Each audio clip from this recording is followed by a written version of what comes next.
ವಾರ ನಾವು 3ನೇ ಅಧ್ಯಾಯ 37ನೇ ಶ್ಲೋಕ ಚರ್ಚೆ ಮಾಡಿದ್ವಿ. ಯಾರ ಜ್ಞಾಪಕ ಇದೆ ಏನು ಡಿಸ್ಕಸ್ ಮಾಡಿದ್ವಿ ಅಂತ?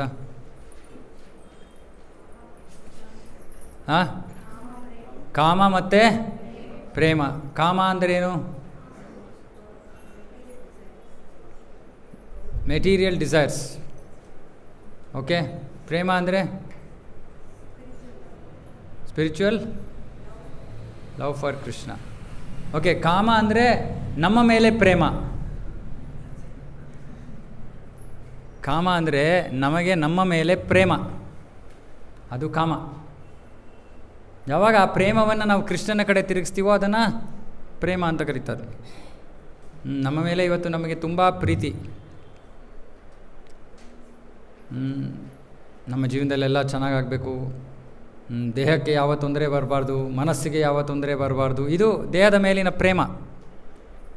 ಅಥವಾ ದೇಹಕ್ಕೆ ಸಂಬಂಧಿತವಾದ ವಿಷಯಗಳು ಎಲ್ಲವೂ ಚೆನ್ನಾಗಿರಬೇಕು, ನಮಗೆ ಬೇಕಾದಂಗೆ ನಡಿಬೇಕು ಅಲ್ವಾ? ಪಕ್ಕದ ಮನೆಯವರಲ್ಲಿ ಅಲ್ಲಿ ಅವ್ರ ಮನೇಲಿ ಏನಾಗ್ತಾಯಿದೆ ನಮಗೇನು ಯೋಚನೆ? ಯಾಕೆಂದರೆ ಅವ್ರ ಮೇಲೆ ನಮಗೆ ಯಾವ ಆಸಕ್ತಿಯೂ ಇಲ್ಲ. ನಮಗೆ ಇರೋ ಆಸಕ್ತಿ ನಮ್ಮ ಮೇಲೆ. ಸೊ ನಮ್ಮ ಮೇಲೆ ಆಸಕ್ತಿ ಇರಬಾರ್ದು ಅಂತಲ್ಲ, ಅತಿಯಾದ ಆಸಕ್ತಿ ಇರಬಾರ್ದು. ಆಸಕ್ತಿ ಇರಬೇಕು. ಯಾಕಂದರೆ ಈ ಶರೀರ ನಮಗೆ ಒಂದು ವಾಹನ, ಭಗವಂತ ಕೊಟ್ಟಿರೋ ವಾಹನ. ವಾಹನ ಅಂದರೆ ಒಂದು ಜಾಗದಿಂದ ಇನ್ನೊಂದು ಜಾಗಕ್ಕೆ ಹೋಗಬೇಕಂದ್ರೆ ನಮಗೆ ಒಂದು ವಾಹನ ಬೇಕು. ಇದು ನಾವೆಲ್ಲ ಆತ್ಮಗಳಾಗಿ ನಮ್ಮ ಪ್ರಯಾಣ ಇದು. ಆ ಪ್ರಯಾಣಕ್ಕೆ ನಮಗೆ ಬೇಕಾಗಿರೋದು ಈ ಶರೀರ. ಸೊ ಶರೀರ ಅವಶ್ಯಕ. ಶರೀರವನ್ನು ನಾವು ನೆಗ್ಲೆಕ್ಟ್ ಮಾಡೋಕ್ಕಾಗಲ್ಲ, ನಿರ್ಲಕ್ಷಿಸೋಕ್ಕಾಗಲ್ಲ. ಆದರೆ ಅವಶ್ಯಕತೆಗಿಂತ ಜಾಸ್ತಿ ಅದರ ಮೇಲೆ ನಾವು ಮನಸ್ಸಿಟ್ಟುಕೊಂಡಾಗ ಅದು ಕಾಮವಾಗೋಗುತ್ತೆ. ಜೀವನದ ಬರೀ ಅವಶ್ಯಕತೆಗಳನ್ನು ಪೂರೈಕೆ ಮಾಡ್ಕೊಳ್ಳೋದು ಕಾಮ ಅಲ್ಲ. ಉದಾಹರಣೆಗೆ ಪ್ರತಿನಿತ್ಯ ನಮಗೆ ಆಹಾರ ಬೇಕು ಅಂತ ಹೇಳೋದು ಕಾಮ ಅಲ್ಲ. ಅಥವಾ ನಮಗೆ ಬಟ್ಟೆ ಬೇಕು ಹಾಕೊಳ್ಳೋದಕ್ಕೆ ಅನ್ನೋದು ಕಾಮ ಅಲ್ಲ. ಬೇಕಾಗಿರೋದಕ್ಕಿಂತ ಜಾಸ್ತಿ ಸಂಗ್ರಹ ಮಾಡೋಕ್ಕೆ ಪ್ರಯತ್ನ ಮಾಡೋದು ಅದು ಕಾಮ.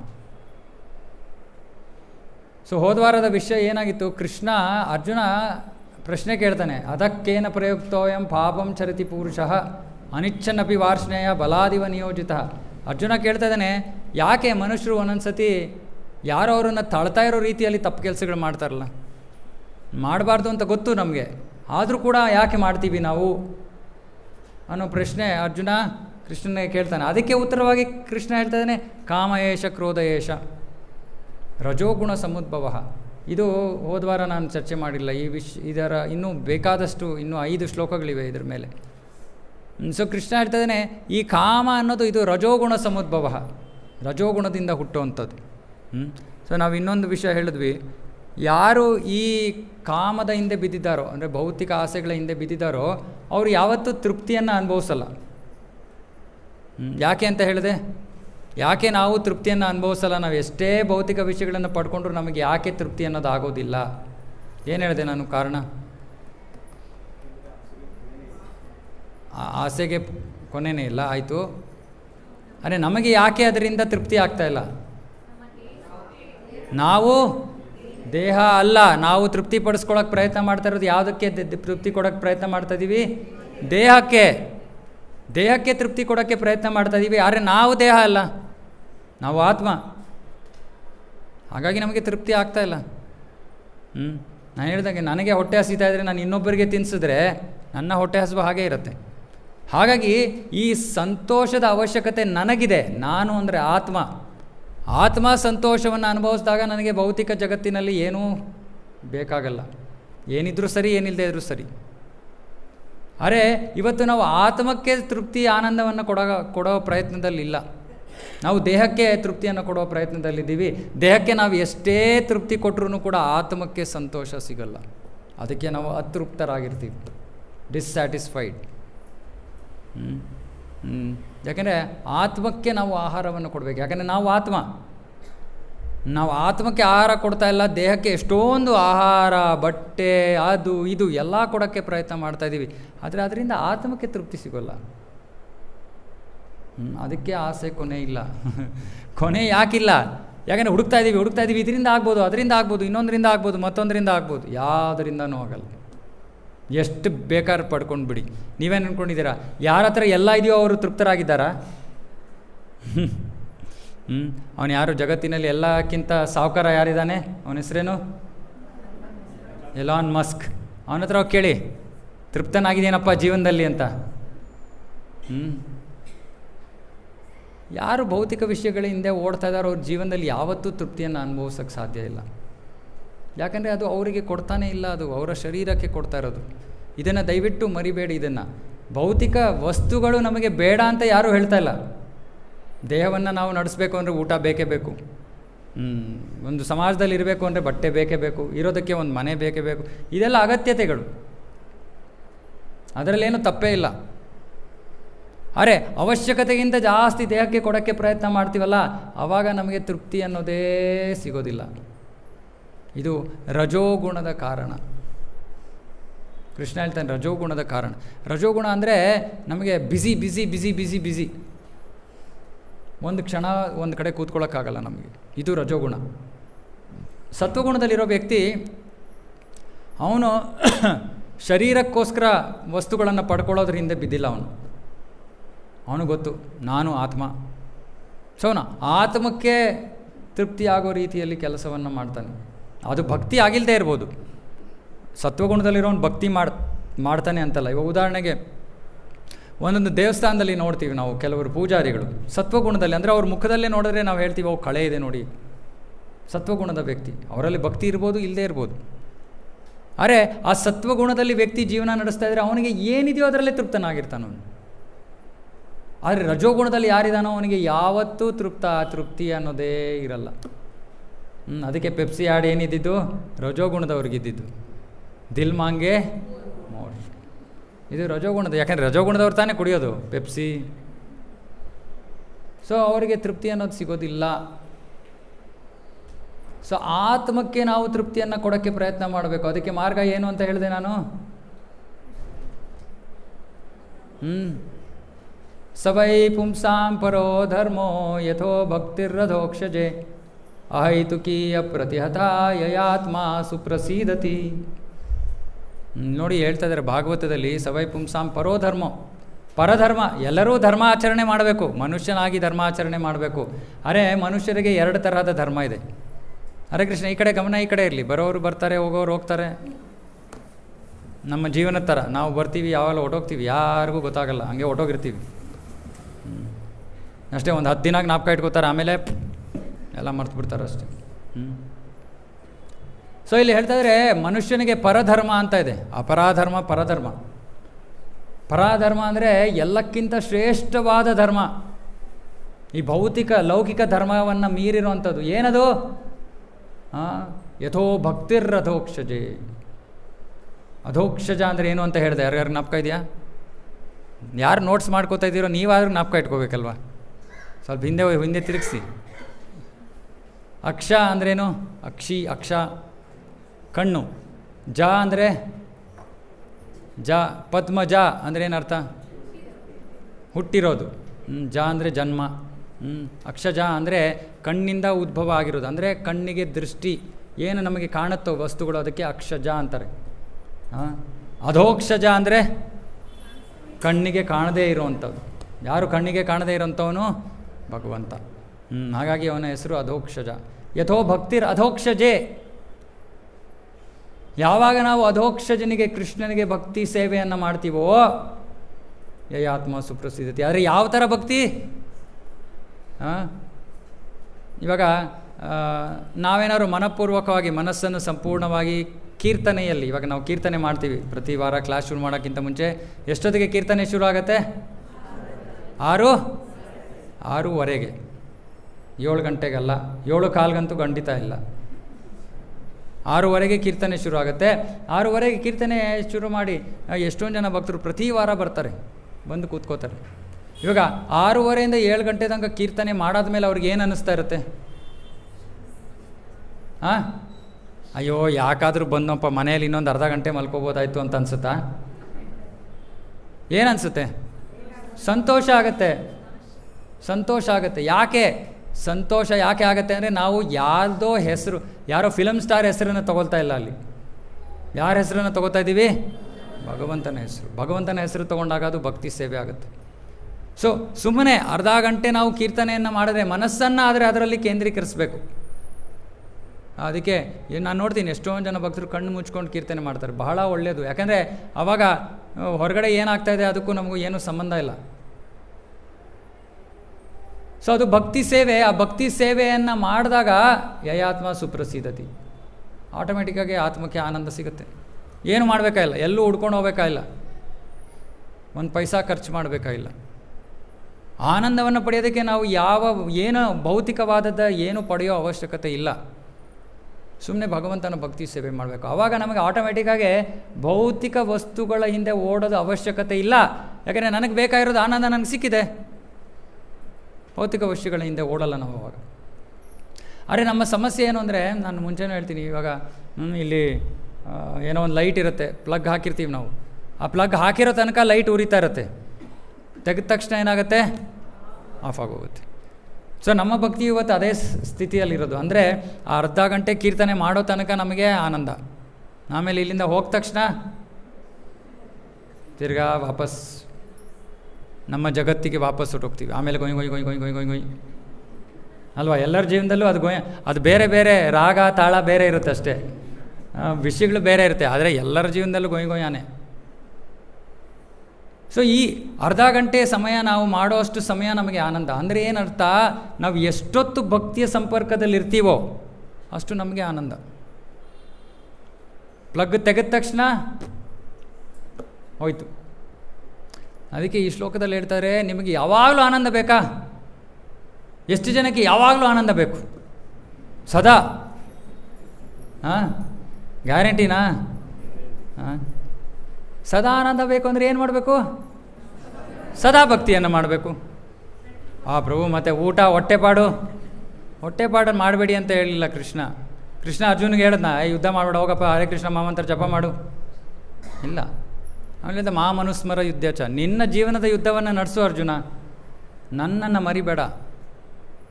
ಸೊ ಅದಕ್ಕೆ ಕೃಷ್ಣ ಅವನನ್ನು ಮರೆಯದೇ ಇರೋ ರೀತಿಯಲ್ಲಿ ಏನು ಕೊಟ್ಟಿದ್ದಾನೆ ನಮಗೆ, ಯಾವಾಗ ಬೇಕಾದ್ರೆ ಜ್ಞಾಪಿಸ್ಕೋಬೋದು ಕೃಷ್ಣನ. ಏನು ಕೊಟ್ಟಿದ್ದಾನೆ ಕೃಷ್ಣ? ನಾಮ. ಹರೇ ಕೃಷ್ಣ ಕೃಷ್ಣ ಕೃಷ್ಣ ಹರೇ ಹರೇ, ಹರೇ ರಾಮ. ಯಾವಾಗ ಬೇಕಾದ್ರೂ ನೆನೆಸ್ಕೋಬೋದು. ಅದಕ್ಕೆ ಯಾವ ಸಮಯ ಅಪಾಯಿಂಟ್ಮೆಂಟ್ ತೊಗೋಬೇಕಾ ಕೃಷ್ಣ? ನಾನು ಇವತ್ತು 5 ಗಂಟೆಗೆ ನಮ್ಮ ಜಪದ ಬಗ್ಗೆ ಕ್ಲಾಸ್ ಮಾಡಿದೆ, ಹೇಳಿದೆ ನರೇಂದ್ರ ಮೋದಿ ಅವ್ರ ಜೊತೆ ನನಗೆ ದಿನ ಅರ್ಧ ಗಂಟೆ ಅಪಾಯಿಂಟ್ಮೆಂಟ್ ಬೇಕು, ಯಾರು ಕೊಡಿಸ್ತೀರಾ? ಎಷ್ಟು ಬೇಕಾದ್ರೂ ಕೊಡೋಕ್ಕೆ ರೆಡಿಯಾಗಿದ್ದೀನಿ. ನೀವು ಎಷ್ಟು ಕೊಟ್ಟರು ಸಿಗಲ್ಲ. ಅರೆ ಎಲ್ಲಕ್ಕಿಂತ ಸರ್ವಶ್ರೇಷ್ಠನಾದ ಭಗವಂತನ ಜೊತೆ ಪ್ರತಿದಿನ ವಿತೌಟ್ ಪ್ರಯರ್ ಅಪಾಯಿಂಟ್ಮೆಂಟ್, ಮುಂಚೆ ಅಪಾಯಿಂಟ್ಮೆಂಟ್ ತೊಗೊಳ್ದೆ ಪ್ರತಿದಿನ ನಿಮಗೆ ಬೇಕಾದಾಗ ಅಪಾಯಿಂಟ್ಮೆಂಟ್ ತೊಗೋಬೋದು, ನೀವು ಸಂಪರ್ಕ ಮಾಡ್ಬೋದು, ಕಾಂಟ್ಯಾಕ್ಟ್ ಮಾಡ್ಬೋದು. ಈ ರೀತಿಯಲ್ಲಿ ಕೃಷ್ಣ ತನ್ನನ್ನು ತಾನು ನಮಗೆ ಕೊಟ್ಕೊಂಡ್ಬಿಟ್ಟಿದ್ದಾನೆ ನಾಮದ ರೂಪದಲ್ಲಿ. ಸೊ ನಿಮಗೆ ಆನಂದ ಬೇಕಾ? ಹರೇ ಕೃಷ್ಣ ಜಪ ಮಾಡಿ, ಯಾವಾಗ ಬೇಕಾದ್ರೆ ಜಪ ಮಾಡ್ಬೋದು, ಎಲ್ಲಿ ಬೇಕಾದ್ರೆ ಜಪ. ಇವಾಗ ನಮ್ಗೆ ದುಃಖ ಎಲ್ಲಿ ಬರುತ್ತೆ ಅಂತ ಹೇಳಿ ಬರುತ್ತಾ? ನಾನು ಬಾತ್ರೂಮಲ್ಲಿ ದುಃಖ ಪಟ್ಕೊಳ್ಳಲ್ಲ. ಇರ್ಬೋದು, ಬಾತ್ರೂಮಲ್ಲಿ ಮೈ ಮರೆತು ಏನೋ ಹಾಡ್ಕೊಂಡು ನಾವು ಜಾಸ್ತಿ ನಮ್ಮ ಕೆಲಸಗಳು ಮಾಡ್ಕೊಂಡು ಹೊರಗಡೆ ಬರ್ಬೋದು. ಅರೆ ದುಃಖಕ್ಕೆ ಯಾವ ಒಂದು ನೆಲೆ, ಯಾವ ಜಾಗ, ಯಾವ ಸಮಯ ಅಂತ ಏನಿಲ್ಲ. ಕಷ್ಟಗಳಿಗೆ ಯಾವ ಸ್ಥಾನ, ಯಾವ ಜಾಗ, ಯಾವಾಗ ಬೇಕಾದ್ರೆ ಬರ್ಬೋದು. ಅದೇ ರೀತಿ ಕೃಷ್ಣನ ನಾಮ ಯಾವಾಗ ಬೇಕಾದ್ರೆ ತೊಗೋಬೋದು, ಎಲ್ಲಿ ಬೇಕಾದ್ರೆ ತೊಗೋಬೋದು, ಯಾವ ಸ್ಥಿತಿಯಲ್ಲಿ ಬೇಕಾದ್ರೆ ತೊಗೋಬೋದು. ಭಾಗವತದಲ್ಲಿ ಹೇಳ್ತಾರೆ,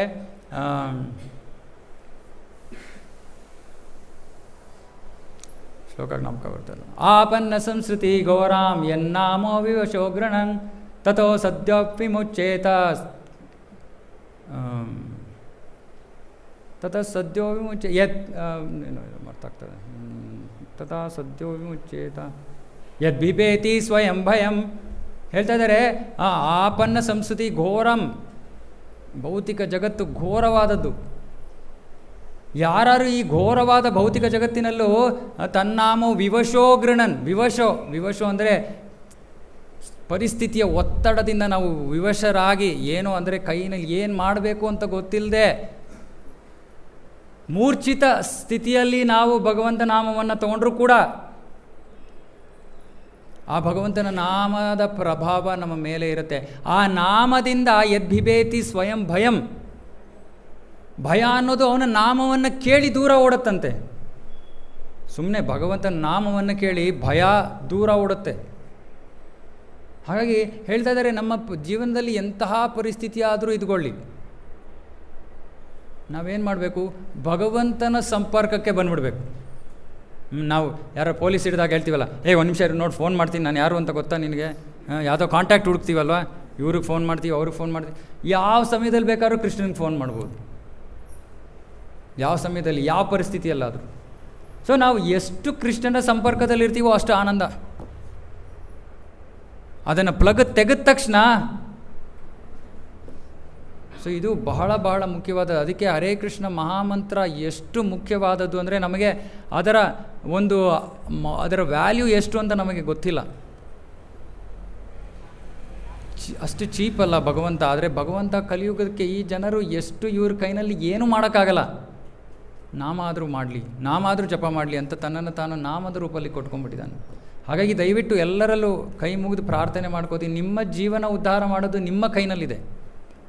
ನಾವಿಲ್ಲಿ ಕೂತ್ಕೊಂಡು ಹೇಳ್ಬೋದು ಅಷ್ಟೇ, ಆದರೆ ಬಂದು ನಾವು ಮಾಡ್ಸೋಕ್ಕಾಗಲ್ಲ. ನೀವು ಮಾಡಿದ್ರೆ ನಿಮಗೆ ಒಳ್ಳೆಯದು. ನಾನು ನೋಡ್ತೀನಿ ಭಕ್ತರು ಕೇಳ್ತಾನೆ ಇರ್ತಾರೆ, ಅದು ಏನಕ್ಕೆ ಒಳಗಡೆ ಹೋಗೋದಿಲ್ವೋ ಅದು ಗೊತ್ತಿಲ್ಲ. ನೀವು ಹೇಳ್ತಾರೋದು ಇಷ್ಟೇ, ಜಪ ಮಾಡಿ ಪ್ರತಿನಿತ್ಯ ಅಷ್ಟೇ. ಇಲ್ಲ ನಿಮ್ಗೆ ಅದರ ವ್ಯಾಲ್ಯೂ ಗೊತ್ತಿಲ್ವ, ಸರಿ ದಿನಾ 1000 ರೂಪಾಯಿ ಕೊಟ್ಬಿಟ್ಟು ಮಾಡಿ.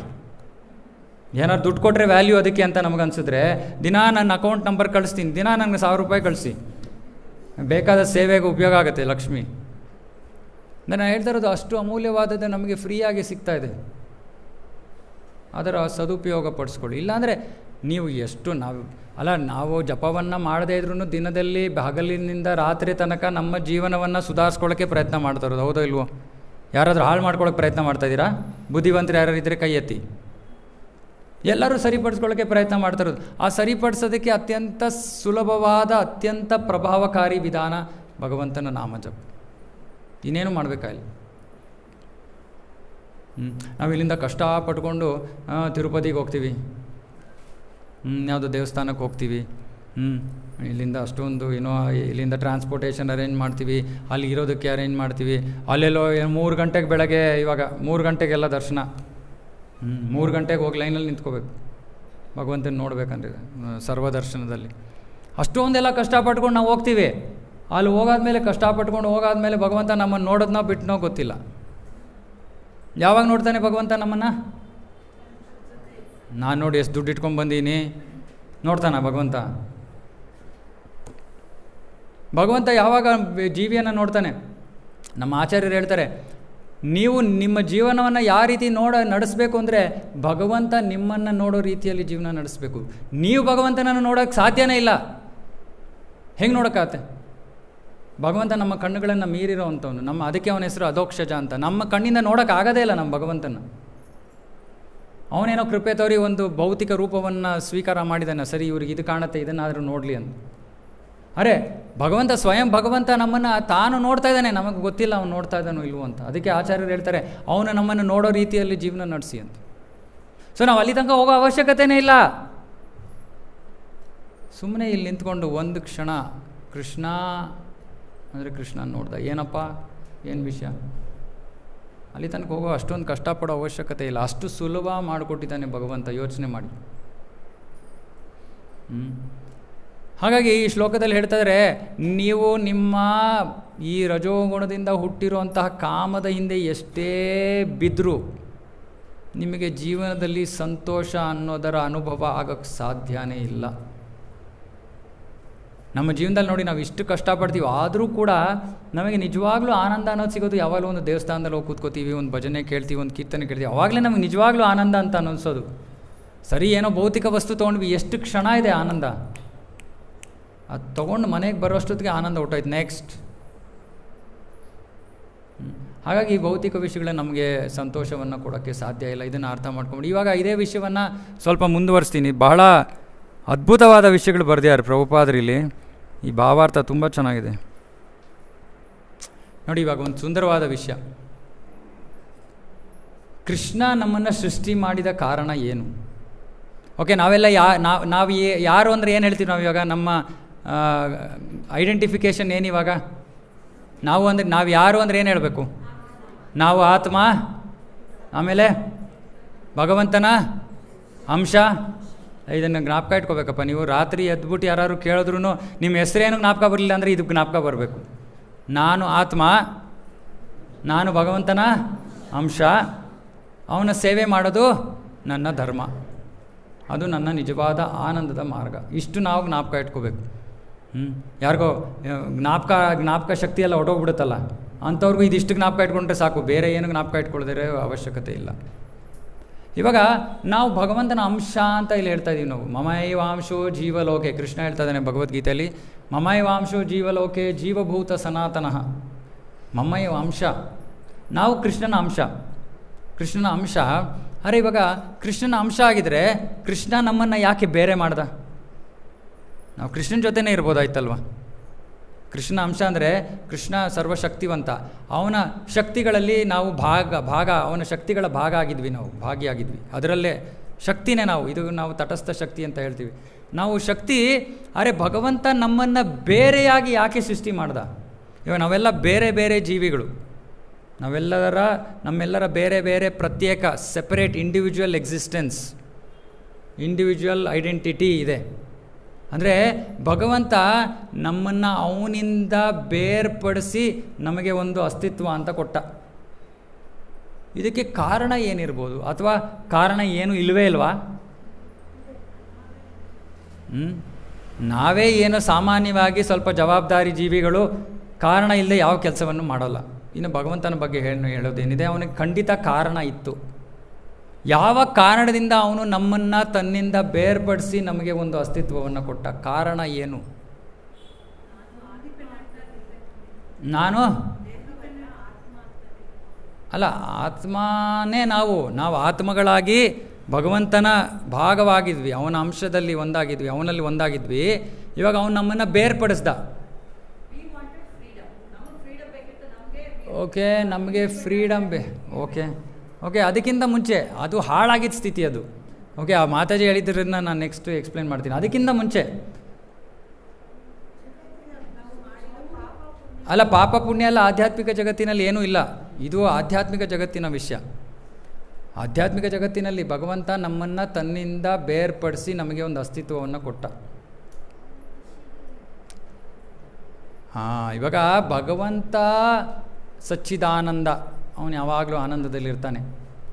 ಆದರೆ ಅವನು ಯೋಚನೆ ಮಾಡ್ದ, ಅಯ್ಯೋ ನಾನು ಒಬ್ಬನೇ ಆನಂದದಲ್ಲಿ ಇರೋದು ಅಷ್ಟೊಂದು ಮಜಾ ಇಲ್ಲ. ಅವನಿಗೆ ಸಂತೋಷವನ್ನು ಅನುಭವಿಸೋ ಉದ್ದೇಶದಿಂದ ತನ್ನಿಂದಲೇ ಅವನ ಅಂಶಗಳೇ ಆಗಿದ್ದ ನಮ್ಮನ್ನು ಬೇರ್ಪಡಿಸಿ, ನೀವೆಲ್ಲ ಇವಾಗ ನನಗೆ ಸಂತೋಷವನ್ನು ಕೊಡೋದ್ರಲ್ಲಿ ತೊಡಗಿ, ಆವಾಗ ನನಗೆ ಆನಂದ ಸಿಗುತ್ತೆ ಅನ್ನೋ ಉದ್ದೇಶದಿಂದ ಭಗವಂತ ಆತ್ಮಗಳನ್ನು ತನ್ನಿಂದ ಬೇರ್ಪಡಿಸಿದ್ದು. ಓಕೆ, ಆತ್ಮಗಳನ್ನು ಭಗವಂತ ತನ್ನಿಂದ ಯಾಕೆ ಬೇರ್ಪಡಿಸ್ದ? ನಾವೆಲ್ಲ ಯಾರಿಗೆ ಸಂತೋಷ ಕೊಡೋಕ್ಕೋಸ್ಕರ? ಕೃಷ್ಣನಿಗೋಸ್ಕರ ಸಂತೋಷ ಕೊಡೋಕ್ಕೋಸ್ಕರ ಕೃಷ್ಣ ನಮ್ಮನ್ನು ಸೃಷ್ಟಿ ಮಾಡ್ದ. ಅರೆ ಆಮೇಲೆ ಮಾತಾಜಿ ಹೇಳಿದ್ರು, ಆಮೇಲೆ ಏನಾಯಿತು? ನಾವು ಅಯ್ಯೋ ಕೃಷ್ಣ ಏನಪ್ಪ ದಿನ ಬೆಳಗ್ಗೆ ನಿಂದೇ ಸೇವೆನಾ? ನಮಗೂ ಯಾರಾದರೂ ಸ್ವಲ್ಪ ಸೇವೆ ಮಾಡಿದ್ರೆ ಚೆನ್ನಾಗಿರುತ್ತಲ್ವಾ? ನಾನು ಕೂತಿದ್ದ ಕಡೆನೇ ಕೂತಿರಬೇಕು, ತಿಂಡಿ ಕೊಡಿ ಅಂದರೆ ಬರಬೇಕು.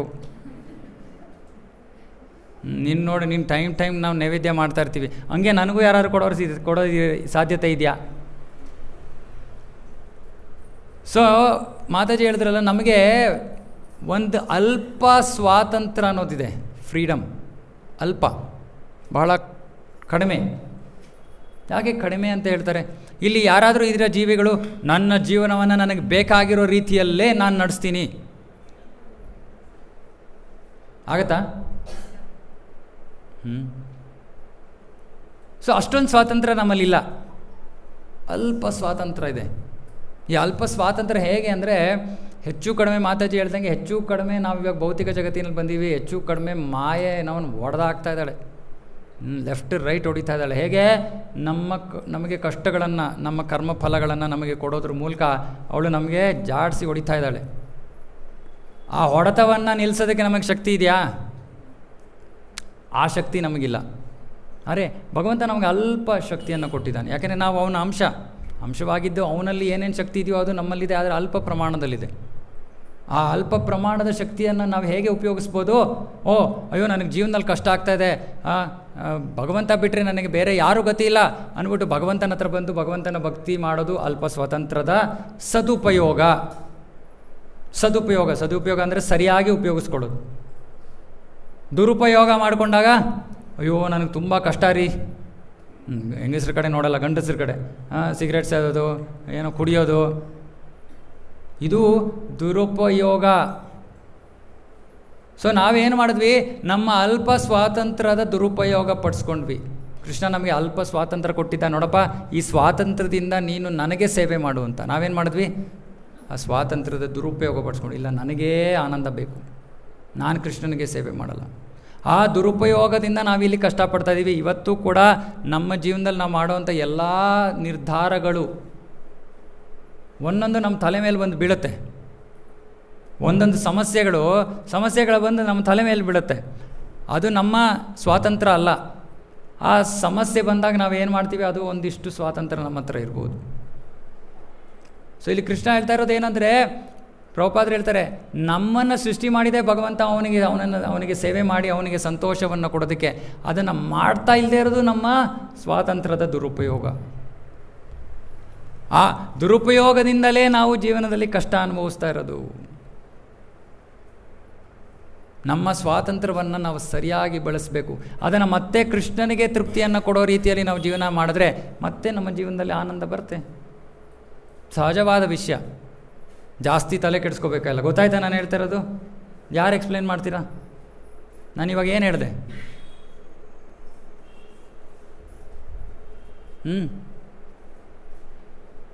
ನಾವು ಭಗವಂತನ ಅಂಶ. ಯಾತಕ್ಕೋಸ್ಕರ ನಮ್ಮನ್ನು ಸೃಷ್ಟಿ ಮಾಡಿದ್ದು? ಭಗವಂತನಿಗೆ ಸಂತೋಷವನ್ನು ಕೊಡೋಕ್ಕೆ. ಮತ್ತು ನಮ್ಮ ಹತ್ರ ಏನಿದೆ? ಅಲ್ಪ ಅನ್ನೋದು ಮರಿಬೇಡಿ, ಅಲ್ಪ ಸ್ವಾತಂತ್ರ್ಯವಿದೆ. ಅಲ್ಪ ಸ್ವಾತಂತ್ರ್ಯದ ಸದುಪಯೋಗ ಪಡಿಸ್ಕೊಂಡ್ರೆ ಏನು ಮಾಡಬೇಕು? ನಾವು ಭಗವಂತನಿಗೆ ಸೇವೆ ಮಾಡಬೇಕು. ಆವಾಗ ನಮ್ಮ ಜೀವನದಲ್ಲಿ ನಾವೇನು ಅನುಭವಿಸ್ತೀವಿ? ಸಂತೋಷವನ್ನು ಅನುಭವಿಸ್ತೀವಿ. ನಮ್ಮ ಸ್ವಾತಂತ್ರ್ಯದ ದುರುಪಯೋಗ ಪಡ್ಕೊಂಡ್ರೆ ನಾವೇನು ಮಾಡ್ತೀವಿ? ನಾವೇನು ಮಾಡ್ತೀವಿ? ಯಾರಿಗೆ ಸೇವೆಯನ್ನು ಮಾಡ್ತೀವಿ? ಅವಾಗ ನಮಗೆ ಸೇವೆಯನ್ನು ಮಾಡ್ಕೋತೀವಿ. ನಮಗೆ ನಮ್ಮ ದೇಹಕ್ಕೆ ಸೇವೆಯನ್ನು ಮಾಡಿಕೊಂಡಾಗ ಅದರ ಫಲ ದುಃಖ.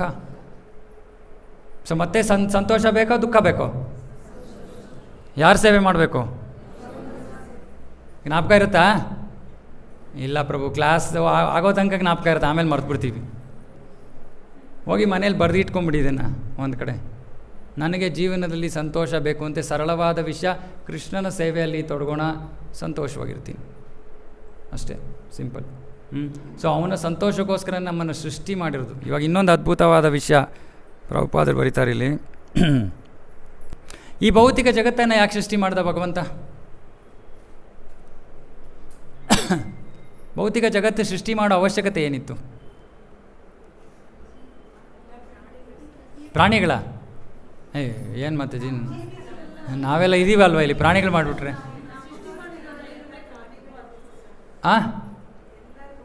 ಅಲ್ಲ, ಯಾತಕ್ಕೆ ಸೃಷ್ಟಿ ಮಾಡ್ದ? ನಾಗಲೇ ಉತ್ತರ ಕೊಟ್ಟಿದ್ದೀನಿ, ಅದನ್ನೇ ಬೇರೆ ಬೇರೆ ರೀತಿ ಕೇಳ್ತಾ ಇದ್ದೀನಿ ನಾನು ಅಷ್ಟೆ. ಟೆಸ್ಟ್ ಮಾಡೋದಕ್ಕೆ. ಏನು ಟೆಸ್ಟ್ ಮಾಡಬೇಕಾಯ್ತು? ನಾವಾಗಲೇ ಫೇಲ್ ಆಗಿಬಿಟ್ಟಿದ್ವಿ ಟೆಸ್ಟಲ್ಲಿ. ನಾವು ಟೆಸ್ಟಲ್ಲಿ ಫೇಲ್ ಆದ್ವಿ. ಅದಕ್ಕೆ ನಮಗೆ ಏನಕ್ಕೆ ಮಾಡಿದ್ದು ಈ ಭೌತಿಕ ಜಗತ್ತು ಸೃಷ್ಟಿ? ನಮ್ಮನ್ನು ಸರಿಪಡಿಸೋದಕ್ಕೆ ಭೌತಿಕ ಜಗತ್ತು ಸೃಷ್ಟಿ ಮಾಡಿರೋದು ಭಗವಂತ. ಗೊತ್ತಾಗ್ತಾ ಇದೆಯಲ್ವಾ? ನಾವು ನಮ್ಮ ಸ್ವಾತಂತ್ರ್ಯದ ಸದುಪಯೋಗ ಪಡಿಸ್ಕೊಂಡ್ರೆ ನಾವು ಭಗವಂತನ ಸೇವೆ ಮಾಡ್ತೀವಿ. ಭಗವಂತನ ಸೇವೆ ಮಾಡೋರು ಎಲ್ಲಿರ್ತೀವಿ? ಭಗವಂತನ ಜೊತೆ ಇರ್ತೀವಿ ಆಧ್ಯಾತ್ಮಿಕ ಜಗತ್ತಿನಲ್ಲಿ. ಇಲ್ಲಿಗೆ ಬರೋದಕ್ಕೆ ಯಾರು ಇಷ್ಟಪಡ್ತಾರೆ? ಸೊ ಇಲ್ಲಿಗೆ ಬರೋಕ್ಕೆ ಯಾರು ಇಷ್ಟಪಟ್ಟಿದ್ದಾರೋ ಅವರಿಗೆಲ್ಲ ಟ್ರೀಟ್ಮೆಂಟ್ ಕೊಡೋಕ್ಕೋಸ್ಕರ ಭಗವಂತ ಈ ಭೌತಿಕ ಜಗತ್ತನ್ನು ಸೃಷ್ಟಿ ಮಾಡೋದು. ಅಂದರೆ ಯಾವ ರೀತಿ ಅವನು ಇದನ್ನು ಸೃಷ್ಟಿ ಮಾಡಿದ್ದಾನೆ ಅಂದರೆ, ನಮಗಿಲ್ಲಿ ಟ್ರೀಟ್ಮೆಂಟ್ ಕೊಡಬೇಕು. ನಮ್ಮ ತಲೆ ಸ್ವಲ್ಪ ಸರಿ ಹೋಗಬೇಕು. ಅಂದರೆ ನನಗೆ ನಾನು ಸೇವೆ ಮಾಡ್ಕೊಳ್ತೀನಿ ಅನ್ನೋ ಒಂದು ದುರ್ಬುದ್ಧಿಯನ್ನು ಬಿಟ್ಟು ಕೃಷ್ಣನಿಗೆ ಸೇವೆಯನ್ನು ಮಾಡೋ ಸದ್ಬುದ್ಧಿ ಬರಲಿ ಅನ್ನೋ ಕಾರಣ ಮನುಷ್ಯನ ಜೀವನದಲ್ಲಿ ಏನು ಬರುತ್ತೆ? ಜೀವನದಲ್ಲಿ ಕಷ್ಟ ಅನ್ನೋದು ಬರುತ್ತೆ. ಈ ಕಷ್ಟ ಅನ್ನೋದನ್ನು ಭಗವಂತ ಯಾಕೆ ಸೃಷ್ಟಿ ಮಾಡಿದ್ದಾನೆ? ಆ ಕಷ್ಟ ಇಲ್ಲದೆ ಇದ್ದಿದ್ರೆ ನಾವು ಭಗವಂತನ ಕಡೆ ತಿರುಗೂ ನೋಡ್ತಾ ಇರಲಿಲ್ಲ.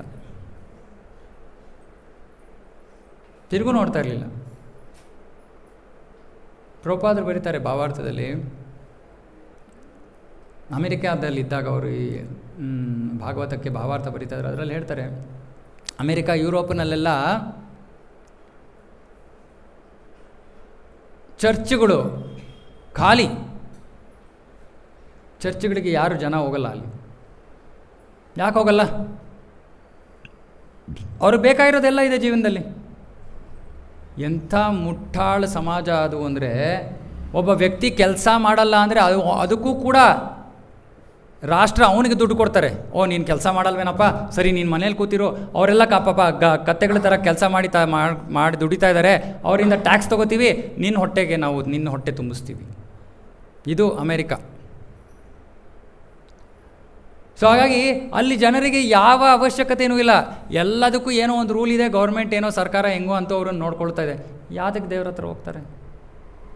ಪ್ರಭುಪಾದರು ಹೇಳಿದರು, ಅದಕ್ಕೆ ಜನರಿಗೆ ಅವಶ್ಯಕತೆ ಇದ್ದಾಗ ಮಾತ್ರ ಅವರು ದೇವ್ರ ಹತ್ರ ಹೋಗೋದು. ಇದು ಸಾಮಾನ್ಯವಾದ ಗುಣ, ಸಾಮಾನ್ಯವಾದ. ಎಲ್ಲರೂ 100% ಈಗಿರ್ತಾರೆ ಅಂತಲ್ಲ, ಅಲ್ಲಿ ಇಲ್ಲಿ ಜೀವಿಗಳಿರ್ತಾರೆ, ಯಾರಿಗೆ ಏನೂ ಇಲ್ಲದೆ ಇರೋರು ಭಗವಂತ, ಯಾಕಂದರೆ ಹಿಂದಿನ ಜನರಿಂದ ಭಕ್ತಿ ಮಾಡ್ಕೊಂಡು ಬಂದಿರ್ತಾರೆ ಅಂಥವ್ರು. ಇಲ್ಲಾಂದರೆ ಸಾಮಾನ್ಯವಾಗಿ ಕಷ್ಟ ಬಂದಾಗ ವೆಂಕಟರಮಣ. ಸೊ ಭಗವಂತ ಈ ಜಗತ್ತನ್ನು ಸೃಷ್ಟಿ ಮಾಡಿ ಇದರಲ್ಲಿ ಅವನ ಕೃಪೆಯ ರೂಪದಲ್ಲಿ ಕಷ್ಟ ಅನ್ನೋದನ್ನು ಕೊಟ್ಟಿದ್ದಾನೆ. ಭಾಗವತದಲ್ಲಿ ಕುಂತಿ ಮಹಾರಾಣಿ ಯಾರು?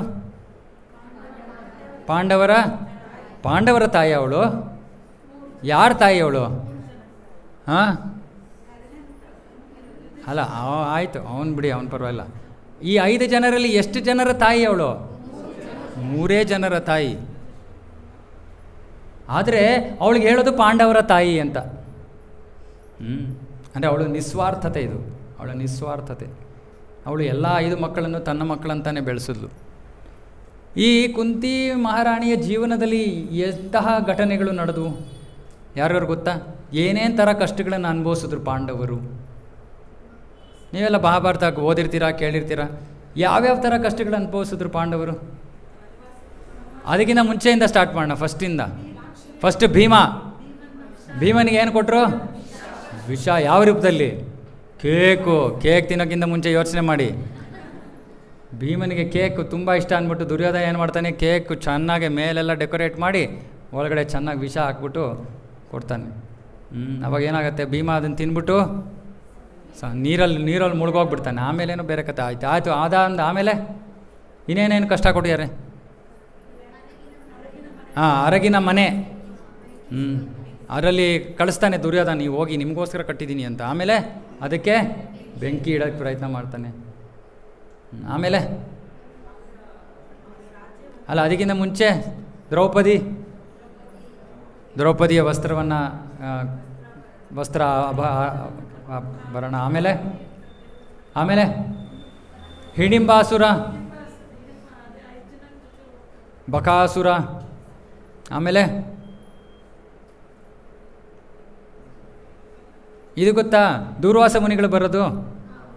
ಯಾವಾಗ ಬರ್ತಾರೆ ದೂರ್ವಾಸ ಮುನಿಗಳು? ಅಕ್ಷಯ ಪಾತ್ರ ಸಿಕ್ಕಿರುತ್ತೆ ದ್ರೌಪದಿಗೆ. ಯಾರು ಕೊಟ್ಟಿರ್ತಾರೆ? ಸೂರ್ಯದೇವನಿಂದ ಬಂದಿರುತ್ತೆ. ಸೊ ದುರ್ಯೋಧನಿಗೆ ಇವ್ರು ಕಂಡ್ರೆ ತುಂಬ ಪ್ರೀತಿ ಅಲ್ವ ಪಾಪ, ಪಾಂಡವರನ್ನು ಕಂಡ್ರೆ ತುಂಬ ಪ್ರೀತಿ. ದೂರ್ವಾಸ ಮುನಿಗಳು ಬರ್ತಾರೆ ದುರ್ಯೋಧನ ಹತ್ರ. ಅವನು ಚೆನ್ನಾಗಿ ಸೇವೆ ಮಾಡಿಬಿಡ್ತಾನೆ. ಸೇವೆ ಮಾಡಿಬಿಟ್ಟು ಇವರಿಂದ ಏನಾದ್ರು ಅವರು ಬಹಳ ಪ್ರಸನ್ನರಾದರು. ಏನಪ್ಪ, ನಿನಗೇನು ಬೇಕು ಹೇಳು. ನನಗೆ ನನ್ನ ಅಣ್ಣ ತಮ್ಮಂದರು ಎಲ್ಲರೂ ಬಹಳ ಪ್ರಿಯರಾದವರು. ಅವ್ರ ಪಾಪ ಇವಾಗ ಎಲ್ಲೋ ಕಾಡಿನಲ್ಲಿದ್ದಾರೆ, ಅವ್ರಿಗೋಗಿ ನಿಮ್ಮ ದರ್ಶನವನ್ನು ಕೊಟ್ಬಿಡಿ, ನನಗೆ ಅದೇ ಸಂತೋಷ. ಏನೋ ಭಾಳ ತುಂಬ ಸಹಜ ಥರ ಮಾತಾಡ್ತಾನೆ. ಅವ್ರು ಹೇಳ್ತಾನೆ, ಒಂದೇ ಒಂದು ಕೆಲಸ ಮಾಡಿ, ದ್ರೌಪದಿ ಊಟ ಮಾಡಾದ್ಮೇಲೆ ಹೋಗಿ ನೀವು. ದೂರ್ವಾಸ ಮುನಿ ಆಯಿತು, ದುರ್ಯೋಧನ ಪ್ರಸನ್ನನಾಗಿದ್ದ ದುರ್ಯೋಧನಿಂದ, ಸರಿ ಆಯ್ತಪ್ಪ. ಹೋದಾಗ ದೂರ್ವಾಸ ಮುನಿಗಳಿಗೆ ಏನು, ಅವ್ರು ಯಾತಕ್ಕೆ ಪ್ರಸಿದ್ಧರು? ಓಪ, ದ್ರೌಪದಿಗೆ ಭಯ ಆಗೋಗುತ್ತೆ. ಏನಪ್ಪ ಇವ್ರು ಬಂದರು, ಇಷ್ಟೊಂದು ಅವರ ಜೊತೆಗೆ ಅವರ ಶಿಷ್ಯಂದ್ರೆಲ್ಲ ಇದ್ದಾರೆ, ಅವ್ರಿಗೆಲ್ಲ ನಾವು ಭೋಜನದ ವ್ಯವಸ್ಥೆ ಮಾಡಲಿಲ್ಲ ಅಂದರೆ ಹೆಂಗೆ?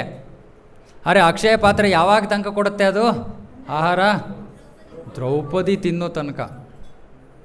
ದ್ರೌಪದಿ ತಿಂದಾದ್ಮೇಲೆ ಆ ದಿನ ಮುಗೀತು. ಅಂದರೆ ಅವ್ರು ಎಷ್ಟತಿ ತಿಂತಾಯಿದ್ರು ದಿನದಲ್ಲಿ?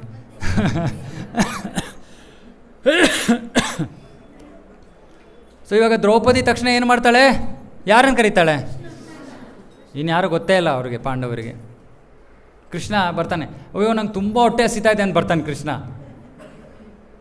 ಅಯ್ಯೋ ದ್ರೌಪದಿ, ಅಯ್ಯೋ ಅಪ್ಪ ನೀನು ಕರೆದಿದ್ದೆ ಅದಕ್ಕಪ್ಪ, ಅವ್ರಿಗೆಲ್ಲ ತಿನ್ಸೋದಕ್ಕೆ ನನ್ನ ಹತ್ರ ಏನೂ ಇಲ್ಲ ಅಂದರೆ ನೀನು ಹೊಟ್ಟೆ ಹಸಿವು ಅಂದ್ಕೊಂಡು ಬರ್ತಾ ಇದೆಯಲ್ಲ. ಪರವಾಗಿಲ್ಲ ಅದು ಕೊಡು, ಆ ಪಾತ್ರೆ ಕೊಡು, ನಿಂದು ಅಕ್ಷಯ ಪಾತ್ರೆ ಕೊಡು. ಅಕ್ಷಯ ಪಾತ್ರೆಯಲ್ಲಿ ಎಲ್ಲೋ ಒಂದು ಕಡೆ ಒಂದು ಅಗಳು. ಯಸ್ಮಿನ್ ತುಷ್ಟಂ ತುಷ್ಟ ಜಗತ್ತುಷ್ಟಂ.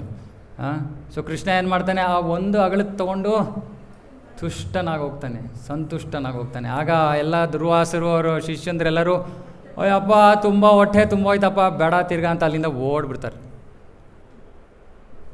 ಆಮೇಲೆ ಕುರುಕ್ಷೇತ್ರದ ಯುದ್ಧ, ಈ ರೀತಿ ಎಷ್ಟೊಂದು ಕಷ್ಟಗಳು. ಆಮೇಲೆ ಅಶ್ವತ್ಥಾಮ ಪಾಂಡವರ ಮಕ್ಕಳನ್ನು ಕೊಲ್ತಾನೆ. ಆಮೇಲೆ ಬ್ರಹ್ಮಾಸ್ತ್ರವನ್ನು ಪ್ರಯೋಗ ಮಾಡ್ತಾನೆ. ಪರೀಕ್ಷಿತ ಉತ್ತರೆಯ ಗರ್ಭದಲ್ಲಿದ್ದಂಥ ಪರೀಕ್ಷಿತ ಅಭಿಮನ್ಯುನ ಮಗನನ್ನು ಕೊಲ್ಲೋದಕ್ಕೆ, ಪಾಂಡವರನ್ನು ಸಂಹಾರ ಮಾಡೋಕ್ಕೆ ಇಷ್ಟೊಂದೆಲ್ಲ ಕಷ್ಟಗಳು. ನಮ್ಗೆ ಯಾರಿಗಾದ್ರೂ ಇಷ್ಟೊಂದು ಬಂದಿದೆಯಾ? ಯಾರು ಇದೀವ ಇಲ್ಲಿ ಇಷ್ಟು ದೊಡ್ಡ ಲಿಸ್ಟ್ ಹೇಳೋವಂಥವ್ರು? ಮೈಕ್ ಕೊಡ್ತೀನಿ ತಗೊಳ್ಳಿ.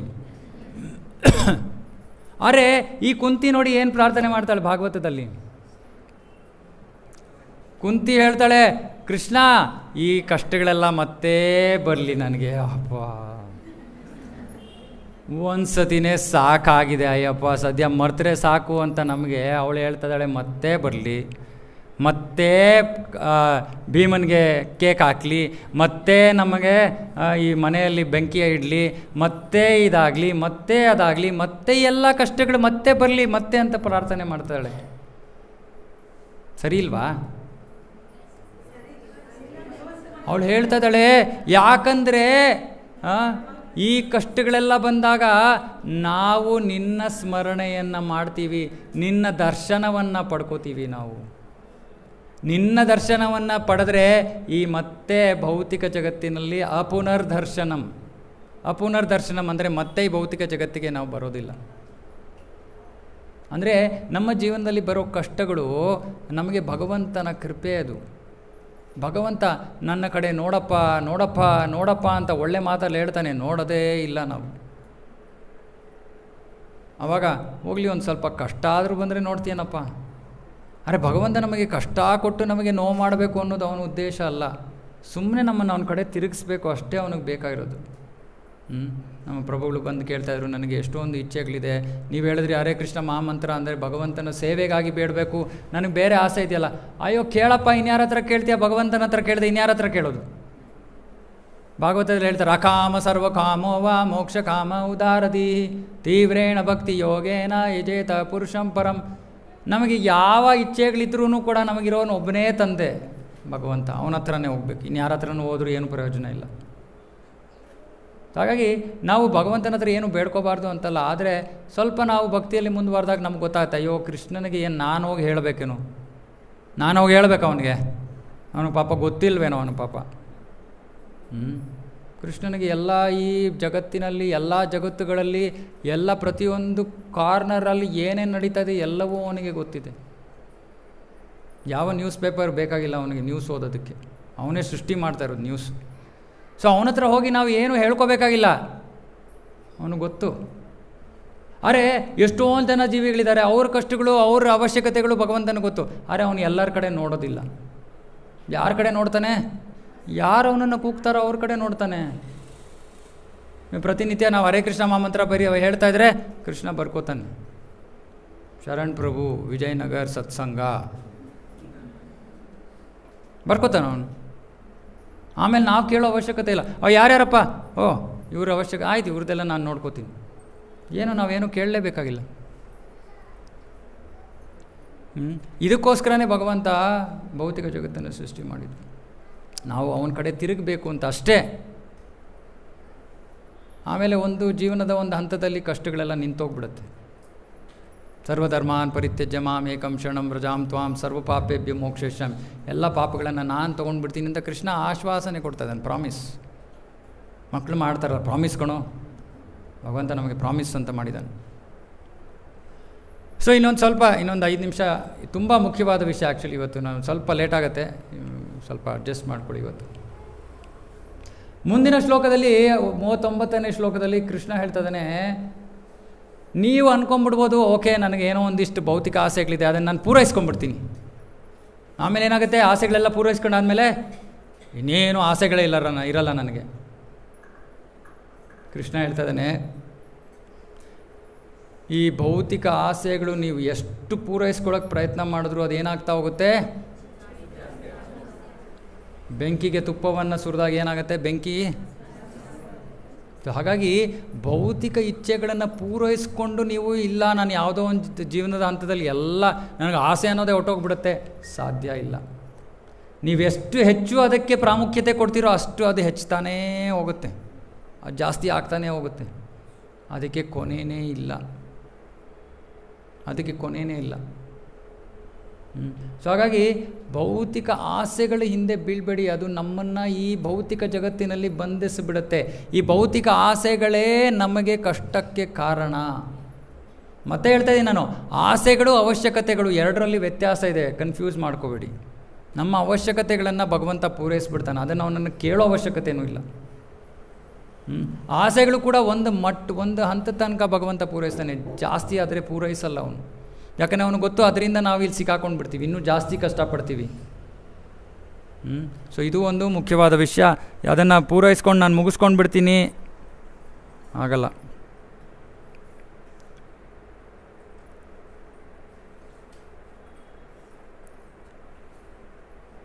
ಇನ್ನೊಂದು ತುಂಬ ಸುಂದರವಾದ ವಿಷಯ ಹೇಳ್ತಾಯಿದ್ದಾರೆ. ನಾವು ಈ ಭೌತಿಕ ವಿಷಯಗಳನ್ನು ಆನಂದಿಸೋಕ್ಕೆ, ಭೌತಿಕ ವಿಷಯಗಳ ಹಿಂದೆ ಯಾಕೆ ಬೀಳ್ತೀವಿ? ಯಾಕಂದರೆ ಅದರಲ್ಲಿ ನಮಗೆ ಏನೋ ಒಂದಿಷ್ಟು ಸಂತೋಷ ಅಂತ ಅನುಭವಿಸ್ತೀವಿ ನಾವು. ಇವಾಗ ಯೋಚನೆ ಮಾಡಿ, ಯಾವ ಆ ಅಲ್ಪ ಸಂತೋಷಕ್ಕೋಸ್ಕರ ನಾವು ಭೌತಿಕ ಕೆಲಸಗಳನ್ನು ಮಾಡ್ತಾಯಿದ್ದೀವೋ ಆ ಸಂತೋಷ ನಮ್ಮ ಬಂಧನಕ್ಕೆ ಕಾರಣ. ಗೊತ್ತಾಗ್ತಾ ಇದೆಯಲ್ಲ? ಆ ಸಂತೋಷ ನಮ್ಮ ಬಂಧನಕ್ಕೆ ಕಾರಣ. ಅಂದರೆ ಆ ಭೌತಿಕ ಸಂತೋಷ ಅಂದರೆ ನಾವು ಮಾಡಬಾರ್ದು ಕೆಲಸಗಳನ್ನು ಮಾಡ್ತೀವಿ, ಒಳ್ಳೆ ಕರ್ಮ ಕೆಟ್ಟ ಕರ್ಮ. ಒಳ್ಳೆ ಕರ್ಮ ಅಂದರೂ ಪುಣ್ಯ ಅನುಭವಿಸ್ಬೇಕು, ಕೆಟ್ಟ ಕರ್ಮ ಅಂದರೆ ಪಾಪ ಅನುಭವಿಸ್ಬೇಕು, ಮತ್ತೆ ಭೌತಿಕ ಜಗತ್ತಿಗೆ ಬರಬೇಕು. ಹಾಗಾಗಿ ಆ ಅಲ್ಪ ಸಂತೋಷ ನಮ್ಮನ್ನು ಈ ಜಗತ್ತಿನಲ್ಲಿ ಬಂಧಿಸ್ಬಿಟ್ಟಿದೆ. ಯಾವುದರಿಂದ ನಾವು ಸಂತೋಷವನ್ನು ಪಡೆಯೋಕ್ಕೆ ಪ್ರಯತ್ನ ಮಾಡ್ತಾ ಇದ್ದೀವೋ ಆ ವಿಷಯ ಮುಂದೆ ಹೋಗಿ ನಮ್ಮ ದುಃಖಕ್ಕೆ ಕಾರಣ ಆಗುತ್ತೆ. ಗೊತ್ತಾಗ್ತಾ ಇದೆಯಲ್ವಾ? ಗೊತ್ತಾಯ್ತಾ? ತುಂಬ ಬೋರ್ ಆಗ್ತಾ ಇದೆಯಾ? ಮಧ್ಯ ಒಂದು ಏನದು ಸಿಯೆಟ್ ಏನು ಬ್ರೇಕು, ಏನೋ ಬ್ರೇಕ್, ಏನೋ IPL ಬರ್ತಲ್ಲ, ಏನದು, ಏನೋ ಸ್ಟ್ರಾಟಜಿಕ್ ಟೈಮ್ ಔಟ್ ಬೇಕಾ? Time out. ಇನ್ನೊಂದು 5 ನಿಮಿಷ ಇದೆ. ತುಂಬ ಮುಖ್ಯವಾದ ವಿಷಯಗಳಿವು. ಮತ್ತು ಇನ್ನೊಂದು ಹೇಳ್ತಾನೆ ಕೃಷ್ಣ, ಈ ಕಾಮ ಅನ್ನೋದು ಎಲ್ಲೆಲ್ಲಿ ಕೂತಿದೆ ಈ ಜೀವಿಯಲ್ಲಿ. ಕಾಮ ಆ ಶ್ಲೋಕದಲ್ಲಿ ಹೇಳ್ತಾನೆ, ದುರಾಸದಂ, ಇದು ನಿಮ್ಮ ಅತಿ ದೊಡ್ಡ ವೈರಿ. ಸರಿ, ವೈರಿ ಅಂತ ಹೇಳಿದ ತಕ್ಷಣ ವೈರಿ ಎಲ್ಲಿದ್ದಾನೆ ಅಂತ ಗೊತ್ತಿರಬೇಕಲ್ವ? ವೈರಿಯ ಮೇಲೆ ಆಕ್ರಮಿಸೋದಕ್ಕೆ, ಅವನನ್ನು ನಿಯಂತ್ರಿಸೋಕ್ಕೆ. ಸೊ ಕೃಷ್ಣ ಹೇಳ್ತಾನೆ, ಈ ಕಾಮ ಎಲ್ಲೆಲ್ಲಿ ಕೂತಿದೆ? ಎಲ್ಲೆಲ್ಲಿ ಕೂತಿದೆ? ಮನಸ್ಸು, ಆಮೇಲೆ ಇಂದ್ರಿಯಗಳು, ಮನಸ್ಸು ಇಂದ್ರಿಯಗಳು, ಆಮೇಲೆ ಬುದ್ಧಿ. ಸೊ ಹೀಗೆ ಈ ಕಾಮ ಅನ್ನೋದು ಆದರೆ ಮೂಲತಃ ಅದಿರೋದು ಈ ನಮ್ಮ ಹುಸಿ ಅಹಂಕಾರದಲ್ಲಿ. ಹುಸಿ ಅಹಂಕಾರ ಅಂದರೆ ನಾನು ಈ ಶರೀರ ಅಂತ ಯೋಚನೆ ಮಾಡೋದು, ಶರೀರದ ಅವಶ್ಯಕತೆಗಳನ್ನು ಪೂರೈಸ್ಕೊಡೋದು ಕಾಮ. ಸೊ ಹಾಗಾಗಿ ಇದಕ್ಕೆ ಮಾರ್ಗ ಏನು? ಇಷ್ಟೊಂದು ಕತೆ ಆಯಿತು. ಇವಾಗ ಈ ಕಾಮ ನಮ್ಮನ್ನು, ನಾವು ಅದರಲ್ಲಿ ಸಿಕ್ಕಾಕೊಂಡು ಬಿಟ್ಟಿದ್ದೀವಿ. ಯಾಕಂದರೆ ಜನ್ಮಾಂತರಗಳಿಂದ ನಾವು ಇದನ್ನೇ ಮಾಡ್ಕೊಂಡು ಬಂದಿರೋದು. ಭೌತಿಕ ಶರೀರಕ್ಕೆ ಆನಂದವನ್ನು ಕೊಡೋ ಪ್ರಯತ್ನದಲ್ಲಿ ನಾವು ಜನ್ಮಾಂತರಗಳನ್ನು ವ್ಯರ್ಥ ಮಾಡಿಬಿಟ್ಟಿದ್ದೀವಿ. ಇವಾಗ ಅದು ನಮ್ಮ ರೂಢಿ ಆಗಿಬಿಟ್ಟಿದೆ. ರೂಢಿ ಅಂದರೆ ಬೆಳಗ್ಗೆ ಎದ್ದ ತಕ್ಷಣ ಹಲ್ಲುಜ್ಕೊಳ್ಳೋದು ರೂಢಿ ಅಲ್ವಾ? ಹಾಗೆ ರೂಢಿ ಆಗಿಬಿಟ್ಟಿದೆ. ಸೊ ಇವಾಗ ಕೃಷ್ಣ ಅದಕ್ಕೆ ಪರಿಹಾರವನ್ನು ಕೊಡ್ತಾನೆ. ಕೃಷ್ಣ ಭಗವದ್ಗೀತೆಯಲ್ಲಿ ಯಾವ ವಿಷಯವನ್ನು ಸುಮ್ಮನೆ ಪ್ರಾಬ್ಲಮ್ ಹೇಳ್ಬಿಟ್ಟು ಪರಿಹಾರ ಏನು ಅಂತ ಹೇಳದೆ ನಿಲ್ಲಿಸಲ್ಲ, ಎಲ್ಲದಕ್ಕೂ ಪರಿಹಾರ ಕೊಡ್ತಾನೆ. ಸೊ ಇವಾಗ 2 ಪರಿಹಾರವನ್ನು ಕೊಡ್ತಾ ಇದ್ದಾನೆ, ದಯವಿಟ್ಟು ಇದನ್ನು ಕೇಳಿಸ್ಕೊಳ್ಳಿ. ಇದು ನಾನು ಎಲ್ಲ ಸತಿ ಹೇಳ್ತಾ ಇರೋ ವಿಷಯ ಅಲ್ಲ, ಇದು ಹೊಸ ವಿಷಯ. ಮೊದಲನೇದು, ಮನುಷ್ಯ ಜೀವಿಯಲ್ಲಿ ವಿಶೇಷವಾಗಿ ಚಿಕ್ಕ ವಯಸ್ಸಿನಲ್ಲೇ 5 ವರ್ಷ, ಪ್ರಹ್ಲಾದ ಮಹಾರಾಜ ಹೇಳ್ತಾನೆ, ಕೌಮಾರಂ ಆಚರೇತ್ ಪ್ರಾಜ್ಞೋ, ಮಕ್ಕಳು 5 ವರ್ಷ ವಯಸ್ಸಿನವರಾಗಿರುವಾಗ ಅವರಿಗೆ ಈ ಭಗವಂತನ ಭಕ್ತಿ ಸೇವೆ ಜೊತೆ ಸ್ವಲ್ಪ ಸಂಬಂಧವನ್ನು ನಾವು ಬೆಳೆಸಬೇಕು. ಯಾಕಂದರೆ ಹೇಳ್ತಾ ಇದ್ದಾರೆ, ಈ ಚಿಕ್ಕ ವಯಸ್ಸಿನಲ್ಲಿ ಭಗವಂತನ ಪ್ರೇಮ ಪ್ರತಿಯೊಂದು ಜೀವಿಯ ಹೃದಯದಲ್ಲೂ ಇದೆ, ಸುಪ್ತವಾಗಿದೆ. ಆದರೆ ಆ ಜೀವಿ ಭೌತಿಕ ಜಗತ್ತಿನಲ್ಲಿ ಬೆಳೀತಾ ಬೆಳೀತಾ ಬೆಳೀತಾ ಈ ಕಾಮ ಏನಾಗುತ್ತೆ, ಪ್ರೇಮ ಏನಾಗುತ್ತೆ, ಕಾಮವಾಗಿ ಪರಿವರ್ತಿತವಾಗೋಗುತ್ತೆ. ಆ ಕಾಮವಾಗಿ ಪರಿವರ್ತಿತವಾಗೋಕ್ಕಿಂತ ಮುಂಚೆ ಜೀವಿಗೆ ಕೃಷ್ಣ ಭಕ್ತಿ ಕೊಟ್ಟಾಗ ಏನಾಗುತ್ತೆ, ಆ ಪ್ರೇಮವಾಗಿಯೇ ಉಳಿಯುತ್ತೆ. ಗೊತ್ತಾಗ್ತಾ ಇದೆಯಲ್ವಾ? ಚಿಕ್ಕ ವಯಸ್ಸಿನಿಂದಲೇ ನಾವು ಮಕ್ಕಳಿಗೆ ಭಕ್ತಿಯನ್ನು ಕೊಟ್ಟರೆ ಅವರು ಈ ಕಾಮದ ಮಾರ್ಗದಲ್ಲಿ ಹೋಗೋದಿಲ್ಲ. ಅಥವಾ ಇನ್ನೂ ಪವರ್ಫುಲ್ ಮೆಕ್ಯಾನಿಸಮ್ ಬೇಕು ಅಂದರೆ ಗರ್ಭಧಾನ ಸಂಸ್ಕಾರ. ಎಲ್ಲಿ ನಮ್ಮ ಮಂಜರಿ? ಸೊ ಅವಳು ಗರ್ಭಧಾನ ಸಂಸ್ಕಾರದ ಪ್ರಾಡಕ್ಟ್ ಅವಳು. ಸೊ ಗರ್ಭಧಾನ ಸಂಸ್ಕಾರ ಇವಾಗ ಇನ್ನೊಂದು ಬಂದಿದೆ, ಇವಾಗ ನೆಕ್ಸ್ಟ್ ಬರುತ್ತದೆ ಇನ್ನೊಂದು ಸ್ವಲ್ಪ, ನಾರಾಯಣಿ. ಸೊ ಇವರೆಲ್ಲ ಗರ್ಭಧಾನ ಸಂಸ್ಕಾರದಿಂದ ಆ ಪ್ರಕ್ರಿಯೆಯಿಂದ ಹುಟ್ಟಿರುವಂಥ ಮಕ್ಕಳು. ಹಾಗಾಗಿ ಅವರ ಜೀವನದಲ್ಲಿ ಆ ಭಗವಂತನ ಭಕ್ತಿ ಅನ್ನೋದು ಆಗಲೇ ಭಾಳ ಎದ್ದು ಕಾಣ್ತಾ ಇದೆ. ಅವರ ಜೀವನದಲ್ಲಿ ಅವರ ಭಗವಂತನ ಭಕ್ತಿ ಕಾಮವಾಗಿ ಪರಿವರ್ತಿತವಾಗೋದಿಲ್ಲ. ಇದು ಒಂದು ಸೊಲ್ಯೂಷನ್. ವಿಶೇಷವಾಗಿ ನಾವು ಮಕ್ಕಳಿಗೆ ಕೊಡ್ಬೋದಂಥದ್ದು, ಅಥವಾ ಭವಿಷ್ಯದಲ್ಲಿ ಮದುವೆ ಆಗೋವಂಥವ್ರು ಅವ್ರಿಗೆ ಈ ಜ್ಞಾನವನ್ನು ಕೊಡಿ. ಇವಾಗ ಆಗೋಯ್ತಪ್ಪ ನಮ್ಮದು, ಅವೆಲ್ಲ ಸಿಕ್ಕಾಕೊಂಡ್ಬಿಟ್ಟಿದ್ದೀವಿ, ನಾವೇನು ಮಾಡೋಣ? ಸೊ ಇದಕ್ಕೆ ಒಂದು ಅದ್ಭುತವಾದ ವಿಷಯವನ್ನು ಕೃಷ್ಣ ಹೇಳ್ತಾ ಇದ್ದಾನೆ. ಈ ಕಾಮವನ್ನು ಜಯಿಸೋದಕ್ಕೆ ನಮಗೆ ಒಂದು ರೀತಿಯ ಶಕ್ತಿ ಬೇಕು. ನಮ್ಮ ಈ ಶರೀರವನ್ನು ನಡೆಸೋಕ್ಕೆ ನಾವು ಯಾವ ಶಕ್ತಿಯನ್ನು ಬಳಸ್ತಾ ಇದ್ದೀವಿ? ಯಾವ ಥರ ಶಕ್ತಿ ಬೇಕು ಈ ದೇಹ ನಡೆಯೋಕ್ಕೆ? ಆಹಾರ ಬೇಕು. ಆಹಾರದಿಂದ ಯಾವ ಥರ ಶಕ್ತಿ ಸಿಗುತ್ತೆ? ದೈಹಿಕ ಶಕ್ತಿ, ಭೌತಿಕ ಶಕ್ತಿ. ನಾವು ಇವಾಗ ನಮ್ಮ ಜೀವನವನ್ನು ದೈಹಿಕ ಶಕ್ತಿ ಆಹಾರದ ಮೇಲೆ ನಡೆಸ್ತಾ ಇದ್ದೀವಿ. ಅಂದರೆ ಇವಾಗ ಮಧ್ಯಾಹ್ನ ಎಷ್ಟೊತ್ತಿಗೆ ಊಟ ಮಾಡಿದ್ರಿ? 2 ಗಂಟೆ ಆದಮೇಲೆ ತಿರ್ಗಾ ಯಾವಾಗ ಹೊಟ್ಟೆ ಹಸಿಯುತ್ತೆ? ಇವಾಗ ಆಗಲೇ ಹೊಟ್ಟೆ ಹಸಿದೆ, ಅದೇ ಪ್ರಭು ಸಾಕು ನಿಲ್ಲಿಸಿ. ಅಂದರೆ ಏನರ್ಥ? ಟೈಮ್ಗೆ ನಾವು ದೇಹಕ್ಕೆ ಕೊಡ್ತಾ ಇರಬೇಕು. ಯಾಕೆ? ದೇಹ ಭೌತಿಕ ಶಕ್ತಿಯ ಮೇಲೆ ನಡೀತಾ ಇರೋದು.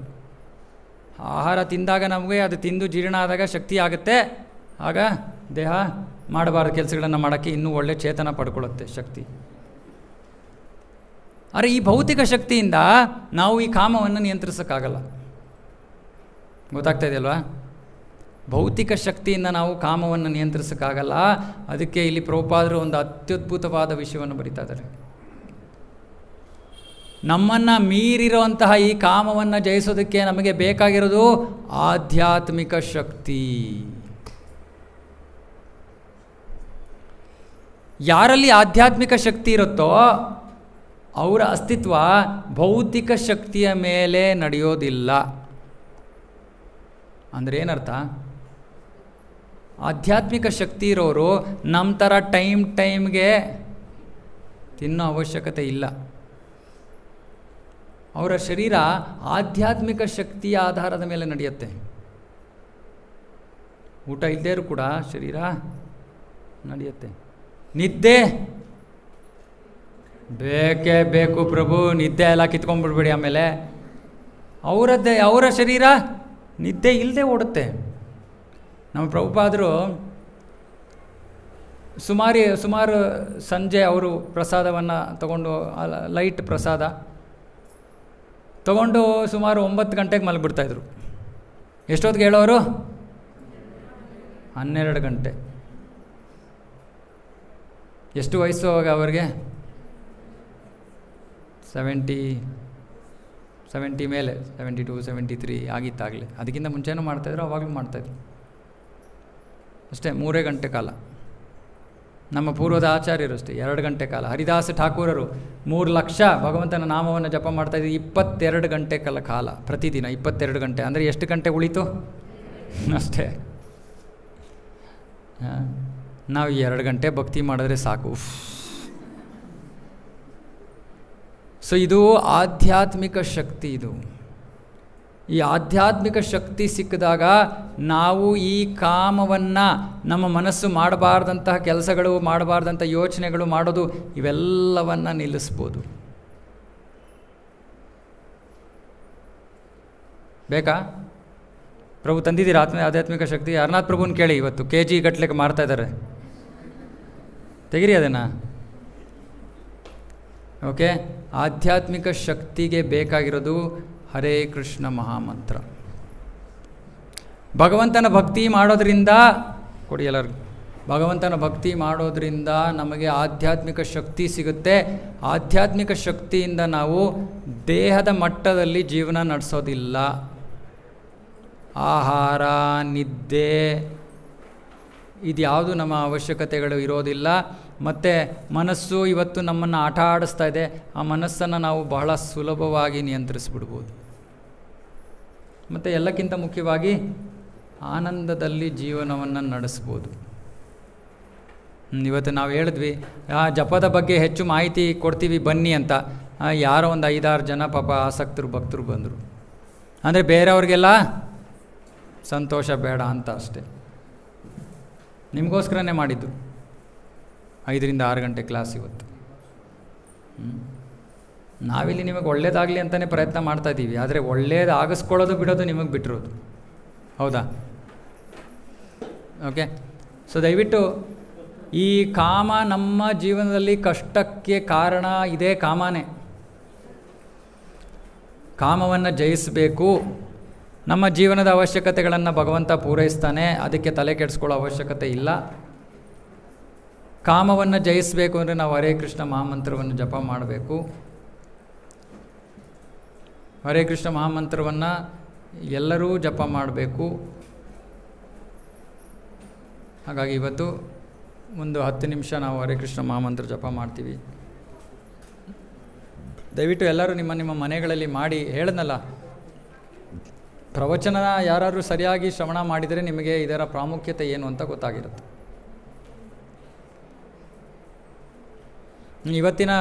ಇವತ್ತಿನ ಪ್ರವಚನ ಬಹಳ ಬಹಳ ಬಹಳ ಬಹಳ ಮುಖ್ಯವಾದದ್ದು. ಬೇರೆ ಪ್ರವಚನಗಳು ಮುಖ್ಯ, ಆದರೆ ಇದು ಬಹಳ ಮುಖ್ಯ. ಈ ವಿಷಯ ಬಹಳ ಮುಖ್ಯವಾದದ್ದು. ಆಮೇಲೆ ನಮಗೆ ಗ್ರೂಪ್ನಲ್ಲಿ ನಮ್ಮ ಪ್ರಭುಗಳು ರೆಕಾರ್ಡಿಂಗ್ ಹಾಕ್ತಾರೆ ಯೂಟ್ಯೂಬಲ್ಲಿ. ದಯವಿಟ್ಟು ಇನ್ನೊಂದು ಸತಿ ಕೇಳಿಸ್ಕೊಳ್ಳಿ. ಯಾಕಂದರೆ ತುಂಬ ವಿಷಯಗಳು ಹೇಳಿದ್ದೀನಿ ನಾನು ಇದರಲ್ಲಿ ನಮಗೆ ಮೊದಲನೇ ಸತಿ ಕೇಳಿಸ್ಕೊಂಡ್ರೆ 10% ಕೂಡ ನಮ್ಮ ಡೈಜೆಸ್ಟ್ ಆಗಿರಲ್ಲ. ಸೊ ಇನ್ನೊಂದು ಸತಿ ಕೇಳಿಸ್ಕೊಳ್ಳಿ ದಯವಿಟ್ಟು. ಬಹಳ ಬಹಳ ಮುಖ್ಯವಾದ ವಿಷಯ ಇವತ್ತು ನಾವು ಚರ್ಚೆ ಮಾಡಿದ್ವಿ. ಓಕೆ.